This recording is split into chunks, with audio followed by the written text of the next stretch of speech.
अन्य हिंदी के एक नए एपिसोड में आपका स्वागत है, जहां आपके लिए लेकर के आते हैं इंडियन डिफेंस की प्रमुख अपडेट्स को। और इस वीडियो में हम बात करने वाले हैं तेजस मार्क टू वर्सेस एमआरएफए के बारे में। एमआरएफए वो प्रोग्राम है जिसकी शुरुआत 2019 में हुई थी और अभी तक इसमें कोई रिजल्ट नहीं है। और सही मायने में अगर हम बात करें तो एमआरएफए को लेकर के जो उम्मीद है ये लगातार धूमिल होती चली जा रही है। अब यहाँ पर एमआरएफए के अंतर्गत तकरीबन 18 से 20 बिलियन डॉलर की लागत में हमें 114 की संख्या में जो फाइटर जेट्स हैं इनकी खरीद करनी है। और ये भी जो खरीद होगी ये buy global make in India route के अंतर्गत होगी। लेकिन सबसे बड़ा सवाल ये है कि इतनी बड़ी इन्वेस्टमेंट के बाद भारत को क्या मिलेगा। इसमें कोई संदेह नहीं है कि एयरक्राफ्ट की लोकल मैन्युफैक्चरिंग भारत में होगी, कंपोनेंट्स की लोकल सोर्सिंग हो जाएगी। लेकिन एयरक्राफ्ट निर्माण के बारे में जो जरूरी जानकारी है, क्या ये भारत के पास पहुंचेगी, तो इसका जवाब है बहुत कम।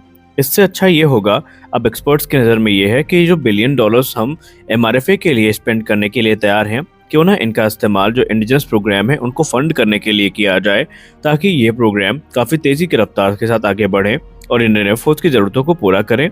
और हाल ही में प्रधानमंत्री श्री नरेंद्र मोदी जी की सरकार ने कुछ ऐसा ही किया है, जहां पर भारत सरकार के द्वारा 180 तेजस मार्क 1A फाइटर एयरक्राफ्ट की खरीद को मंजूरी दी गई है। इसके अलावा सुखोई 30 MKI फाइटर जेट्स के अपग्रेड को मंजूरी दी गई है और तेजस मार्क 2 और एमका के लिए जो फंड्स हैं अब ये भी इशू कर दिए गए हैं। अब बहुत सारे लोग ये कहेंगे कि एमआरएफए बेसिकली भारतीय वायुसेना की ज़रूरत है और इसको हम रिप्लेस नहीं कर सकते। तो आज हम आपको बताना चाहेंगे कि एमआरएफए निस्संदेह बहुत इंपॉर्टेंट है, इसमें कोई हमें शक नहीं है। और ये तब ज़्यादा इंपॉर्टेंट हो जाता जब हम इसे सही समय पर इसका ऑर्डर करते। लेकिन अभी तक एमआरएफए में हमें कोई सिग्निफिकेंट प्रोग्रेस देखने को नहीं मिली, ना ही कोई सिग्निफिकेंट अपडेट्स इसको लेकर के हमें देखने को मिली हैं। जो लास्ट मेजर अपडेट हमें देखने को मिली थी वो खुद भारतीय वायुसेना प्रमुख वीआर चौधरी सर ने अक्टूबर 2023 में दी थी, जहां उन्होंने सिर्फ इतना कहा था कि भारतीय वायुसेना एमआरएफए के अंतर्गत फेज्ड मैनर में 6 स्क्वाड्रन फाइटर जेट्स की इंडक्ट करेगी और ये program make in India initiative के अंतर्गत किया जाएगा। और इसके लिए जो रिस्पॉन्स है ये 8 एयरक्राफ्ट टाइप्स को लेकर के मिल चुके हैं। जो ASQR है वो फाइनलाइज की जा चुकी है और जो ओरिजिनल इक्विपमेंट मैन्युफैक्चरर्स हैं इनके साथ जो बातचीत है ये अंतिम चरण में है। लेकिन उसके बाद से अभी तक कोई भी अपडेट सामने नहीं आई। अभी 2 दिन पहले एक छोटी अपडेट सामने आई थी, जहां पर कहा गया था कि भारतीय वायुसेना इस समय ओरिजिनल इक्विपमेंट मैन्युफैक्चरर्स के साथ बातचीत में है, जहां पर उनको इस चीज़ के लिए इंसिस्ट किया जाएगा कि जो इंडियन मेड वेपन सिस्टम है उनको इन एयरक्राफ्ट का हिस्सा बनने के लिए परमिशन दी जाए, तभी वो भारतीय वायुसेना के इस प्रोग्राम का हिस्सा बन पाएंगे। लेकिन यहाँ पर आपको जानना होगा कि अगर जो हम एमआरएफए प्रोग्राम की बात कर रहे हैं ये फाइनलाइज कब तक होगा। अगर हम सबसे पॉसिबल कंडीशन की बात करें तो है कि तकरीबन 2 वर्षों में कि ये जो एयरक्राफ्ट की डील है ये फाइनलाइज कर ली जाएगी, क्योंकि अभी इसे CCS का अप्रूवल मिलना बाकी है। जब कैबिनेट कमेटी ऑन सिक्योरिटी से इसे CCS अप्रूवल मिल जाएगा, उसके बाद गवर्नमेंट टू गवर्नमेंट डील यहाँ पर हो सकती है। या अगर हम दूसरे शब्दों में समझने की कोशिश करें तो या तो ये टेंडर प्रोसेस होगा या ये एक गवर्नमेंट टू गवर्नमेंट डील के रूप में हमें देखने को मिल सकता है। लेकिन अभी इसको लेकर के कोई बड़ी अपडेट सामने नहीं आई है।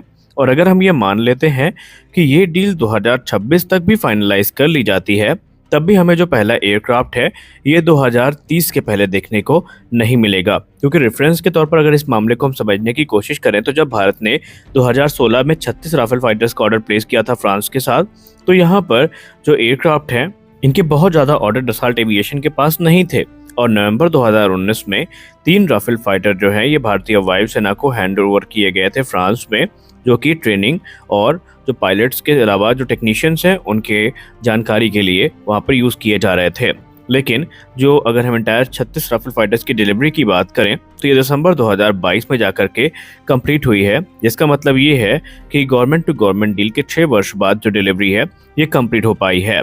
तो इसी हिसाब से अगर हम बेस्ट केस की बात करें कि अगर एमआरएफए को 2026 में भी फाइनलाइज कर लिया जाता है तो हम ये एक्सपेक्ट कर सकते हैं कि जो पहला एयरक्राफ्ट है वो शायद हमें 2029 तक मिल जाए, वो भी बेस्ट केस में। क्योंकि इस समय राफेल के जो ऑर्डर्स हैं ये 200 को पार कर चुके हैं और फ्रांस इनके प्रोडक्शन को बढ़ा नहीं पा रहा है, तो ऐसे में ये डिले भी हो सकते हैं। तो सबसे बड़ा सवाल ये है कि क्या 2030 तक अगर ये एयरक्राफ्ट मिलने हैं तो ये भारत के लिए रिलेवेंट रह पाएंगे, क्या भारतीय वायुसेना को उस समय एमआरएफए की ज़रूरत होगी? तो हमारे ओपिनियन में तो जवाब है नहीं, क्योंकि भारत सरकार ने already Tejas mark two program के लिए जो फंड्स हैं ये अप्रूव कर दिए हैं। एमका का डेवलपमेंट शुरू हो चुका है। तेजस मार्क टू एक काफ़ी कैपेबल फाइटर एयरक्राफ्ट होने वाला है, जिसका प्रोडक्शन 2028 से शुरू हो जाएगा। और अप्रैल 2024 में डॉक्टर जितेंद्र यादव, जो कि डायरेक्टर हैं आडा के, उन्होंने अनंत कृष्णन सर से बात करते हुए कंफर्म कर दिया है कि तेजस मार्क टू का निर्माण इस समय पूरी रफ्तार के साथ आगे बढ़ रहा है और जो पार्ट्स मैन्युफैक्चरिंग है ये शुरू भी हो गई हैं और जो गिग्स और फिक्चर्स हैं ये रेडी भी हो चुके हैं एयरफ्रेम रियलाइजेशन के लिए। और जो पहला एयरक्राफ्ट है ये 2025 में रोल आउट कर दिया जाएगा और 2026 में इसकी जो पहली उड़ान है उसका आयोजन किया जाएगा। हालांकि उनके स्टेटमेंट में तो 2025 की टाइमलाइन कही गई थी। अगर हम 2025 को भी कंसीडर करते हैं और हम ये भी मान के चलते हैं कि अगले 2 से 3 वर्षों तक इसमें टेस्टिंग होगी, जिसमें वेपन्स, सेंसर्स और दूसरी चीज़ों को सर्टिफाई किया जाएगा, तब भी तेजस मार्क टू यहाँ पर 2028 से 29 तक प्रोडक्शन में आ जाएगा। यानी जब भारतीय वायुसेना को एमआरएफए का पहला एयरक्राफ्ट मिलेगा, शायद उससे पहले हमें तेजस मार्क टू देखने को मिल जाए। और इसीलिए इस समय ये कहा जा रहा है कि भारतीय वायुसेना के लिए जो बिलियंस ऑफ डॉलर हम एमआरएफए में इन्वेस्ट करना चाहते हैं, अब वो बिलियंस ऑफ डॉलर हमें तेजस मार्क टू प्रोग्राम में और जो दूसरे समकक्ष प्रोग्राम है उसमें हमें जो स्पेंड है वो करना चाहिए। और ये चीज़ ज़्यादा सेंस भी बनाती है, क्योंकि अगर हमारे पास एक इंडिजिनस ऑप्शन मौजूद है, ज़्यादा कैपेबल फाइटर एयरक्राफ्ट मौजूद है तेजस मार्क टू जैसा, तो हमें क्यों बिलियंस ऑफ डॉलर एमआरएफए के अंतर्गत खर्च करने चाहिए?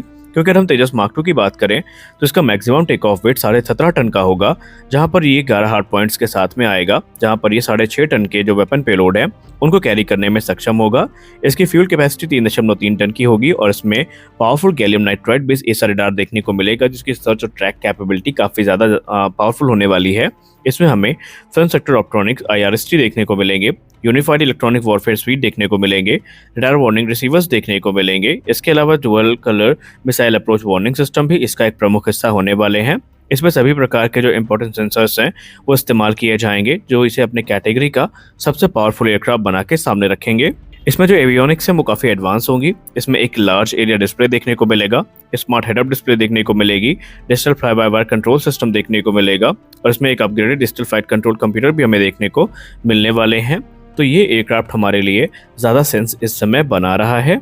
और अगर हम ANI की बात माने तो ANI की रिसेंट रिपोर्ट में ही कहा गया था कि भारतीय वायुसेना के तरफ से जैसे तेजस के तकरीबन 200 एयरक्राफ्ट ऑर्डर किए गए हैं मार्क 1 और मार्क 1A वेरिएंट को मिला करके, ठीक उसी प्रकार तेजस मार्क 2 के हमें तकरीबन नंबर्स जो हैं वो 200 के पार जाते दिख रहे हैं। और ऐसे में अगर 200 की संख्या में या उससे ज़्यादा की संख्या में ये एयरक्राफ्ट खरीदे जाने का प्लान है 2028 तक, तो फिर हमें एमआरएफए का इंतजार नहीं करना चाहिए, बल्कि जो इंडिजिनस ऑप्शंस हैं इनके तरफ हमें अब यहाँ पर गौर से देखना चाहिए। क्योंकि हम फिर से बता दें, एमआरएफए अभी फाइनलाइज नहीं हुआ है, ना ही इसको CCS अप्रूवल मिला है, ना ही रिक्वेस्ट फॉर प्रपोजल इशू किए गए हैं। तो ये जो प्रोसेस है ये लेंदी होता जा रहा है और हमारे लिए जो इंडिजिनस ऑप्शंस हैं यही बेस्ट हैं। तो आज के इस वीडियो में बस इतना ही। हम आशा करते हैं ये वीडियो आपको अच्छी लगी होगी। वीडियो अच्छी लगी तो वीडियो को लाइक करिए, नए चैनल को सब्सक्राइब करिए। मिलते हैं अगले वीडियो में, तब तक के लिए जय हिंद।